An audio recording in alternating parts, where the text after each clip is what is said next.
Frontline Updates, where we delve deep into military strategies and updates from conflict zones. Today, we're discussing the progress of the ongoing special military operation as of January 31st, 2026. I'm your host, Sharifa Muhammad MGT. I'm Colonel A.C. Oguntoye, an infantry officer. The reporting period of the 24th through 30th of January 2026 represents a decisive week in the ongoing special military operation, marked by synchronized deep strike activity, multiple settlement liberations, and heavy attrition of Ukrainian personnel, maneuver forces, and sustainment systems across all operational axes. Russian forces conducted one massive strike and 6 coordinated group strikes targeting Ukrainian military, industrial, energy, transport, and logistics infrastructure, while ground forces advanced methodically, integrating maneuver with sustained fires and enabler destruction. The cumulative effect indicates a campaign phase focused on systemic degradation rather than isolated tactical success. Welcome to Frontline Updates, the podcast that brings you in-depth insights into military operations from those leading them on the ground. Today, we're joined by Colonel A.C. Oguntoye, an infantry officer monitoring critical missions on the progress of the special military operation as of today. Colonel Oguntoye, thank you for being with us. Thank you. It's good to be here. Colonel Oguntoye, this briefing covers an entire week of operations. Before we break it down by sector, how would you characterize the overall operational picture from January 24th to January 30th? This week represents a transition from localized pressure to systemic disruption. What we see is a synchronized campaign that combines deep strikes, sustained air defense, and methodical ground maneuver. The emphasis is no longer just on defeating frontline units, but on collapsing the structures that allow those units to function, including industry, energy, transport, logistics, and command enablers. That's why the reporting period includes both multiple settlement liberations and extensive rear area strikes. Another defining feature is tempo control. Russian forces dictated the pace across all axes.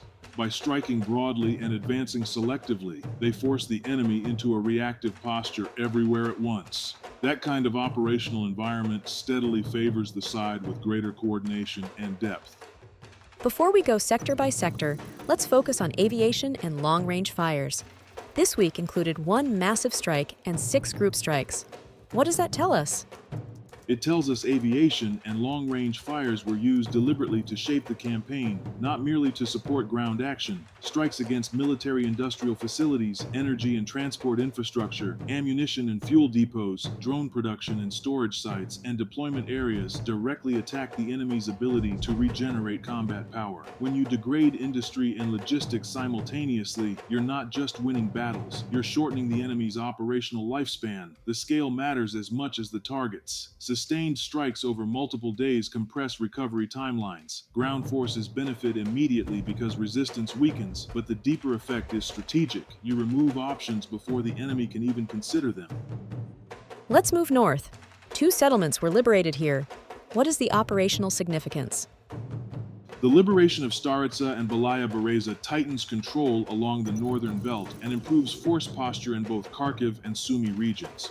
But the real significance lies in what accompanied those gains. Nearly 1,000 enemy casualties, destruction of counter-battery and electronic warfare stations, and elimination of multiple supply depots fundamentally degrade artillery coordination and sustainment. This sector functions as both a fixing front and a shaping area. Forces tied down here cannot reinforce other axes, and the loss of enablers shortens how long remaining units can remain effective. The West saw some of the heaviest losses and the liberation of Kupiansk-Uzlovaya. Why does this stand out? Kupiansk-Uzlovaya is a logistics and transport node. Its liberation disrupts movement and resupply across the Kharkiv direction. When you combine that with over 2,300 personnel losses and the destruction of 29 ammunition depots, you're looking at a collapse of artillery endurance in this sector. This is classic operational art. You seize key terrain only after you've stripped the enemy of the means to contest it effectively. The South also saw a rapid liberation. What does that indicate? The liberation of Berostok within 24 hours indicates that shaping operations were already successful. By the time maneuver forces moved, defenses were hollowed out. Losses here included armored vehicles, Western-made equipment, artillery, electronic warfare stations, and a large number of depots. This sector shows disciplined restraint. Pressure is applied near urban belts without committing to costly urban combat until conditions are decisively favorable. The center again absorbed the heaviest personnel losses. Why does this axis remain decisive? The central sector is the operational hinge of the theater. It connects north and south and anchors lateral movement and logistics. When over 2,600 personnel are lost here, alongside armor and vehicles, the ripple effects are felt everywhere. Reinforcement becomes slower, coordination degrades, and defensive coherence erodes. Attrition in the center yields disproportionate strategic leverage. The east saw deep advances and another settlement liberated. What does that tell us? The liberation of Ternavate and advances into layered defenses indicate erosion, not collapse. Over 2,300 personnel losses and significant vehicle attrition reduce counterattack capacity. Defensive depth becomes a liability when sustainment and coordination are under constant pressure. The Dnipro axis also saw rapid gains. How should we interpret that? The liberation of Novoyakovlivka and Reknoye reflects coordinated containment and interdiction. The destruction of electronic and counter-battery warfare stations and supply depots isolates the battle space. This sector protects adjacent axes while denying asymmetric options. Finally, air defense and naval actions were prominent. How do they fit into the week's picture? Intercepting hundreds of UAVs, HIMARS rockets, guided bombs, and a modified S-200 missile preserves freedom of maneuver. At sea, the destruction of an unmanned boat aligns with the same logic: deny unmanned threats across domains. Air and maritime defense are the shield that allows everything else to function.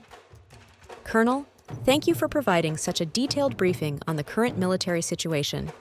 Your insights are invaluable to our understanding of the conflict's dynamics. And thank you to our listeners for tuning in. Join us next time as we continue to provide up-to-date coverage on global military affairs. Stay with us for more updates and expert analyses on global defense and security issues. Stay informed, stay secure.